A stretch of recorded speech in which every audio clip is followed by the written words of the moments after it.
Alors quand j'ai vu que l'association Village et Terre d'Avenir, hein, d'Antoine Vermorel, avec ses amis, avec Antoine Devedeux, avec Florian Mattray, avec tous les autres qui sont autour de lui, avec évidemment Huguette hein, aussi, et bien quand leur combat c'était pour qu'effectivement il n'y ait pas de fracture numérique, que la téléphonie mobile elle puisse être partout sur notre territoire, je me suis dit, ça c'est le renouveau de la ruralité. Lénine disait que le communisme c'était le socialisme plus le chemin de fer. Et moi je dirais que la ruralité, c'est l'école, c'est le déneigement et la fibre, hein, et le numérique, et cette liaison qui est importante. C'est d'ailleurs la première question que posent les jeunes couples lorsqu'ils viennent s'implanter quelque part. Est-ce que vous avez le haut débit? Et alors ce qui est bien, c'est que dans la Loire, on n'est pas si mal placé que ça, puisqu'on peut dire on a le très haut débit.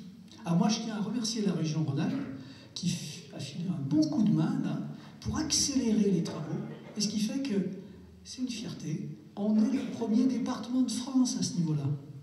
Et je le vois parfois, eh bien ça amène des entreprises qui sont basées sur l'outil numérique à s'implanter dans des petites communes où on n'aurait jamais pensé pouvoir les attirer. Alors ça, c'est extraordinaire. Alors la ruralité, il faut la défendre, il faut l'illustrer. Et moi, je trouve que c'est extraordinaire qu'il y ait ce mélange, cette intergénération au sein de votre association. Parce que ça, c'est important. Les jeunes, eh bien, ils sont là parce qu'ils doivent assurer la relève. Hein.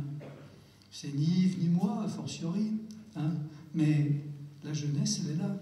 C'est Clotilde aussi, hein. Ça, il faut le dire. Hein. Mais c'est vrai que c'est important. Et vous avez une mission à accomplir. Aujourd'hui, ce qu'il faut, c'est, comme le disait très bien Yves, ne pas opposer le rural à l'urbain.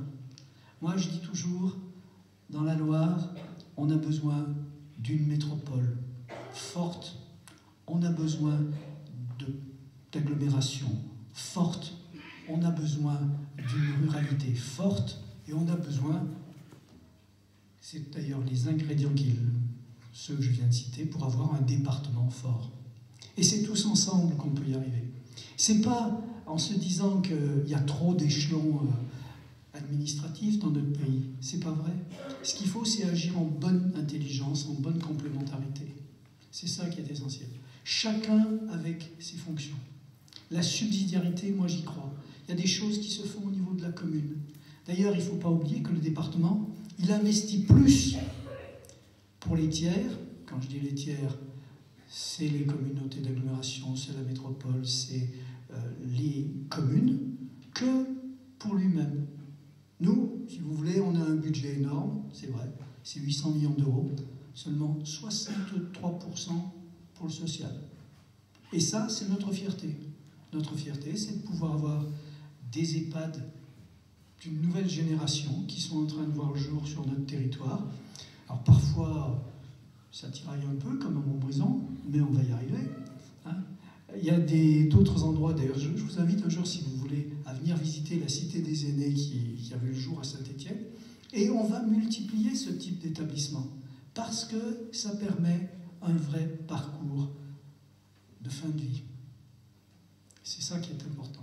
Et aujourd'hui, où on a la chance, parce que c'est une chance d'avoir des classes d'âge de plus en plus avancées, je signale que l'entrée en maison, que ce soit résidence autonomie ou EHPAD, c'est pour les hommes 85 ans et pour les femmes 87 ans et demi, mais c'est aussi un allongement extraordinaire de la vie, en bonne santé encore, intellectuelle et physique. Il y a des gens, moi je les vois, à 90 ans, 95 ans, ils ont encore un tonus et une vivacité d'esprit extraordinaire.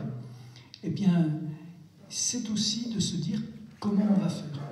Parce qu'aujourd'hui, le plan grand âge, qui est parfois annoncé par des présidents de la République, par des premiers ministres, par des ministres de la Santé, eh bien, on n'y est pas.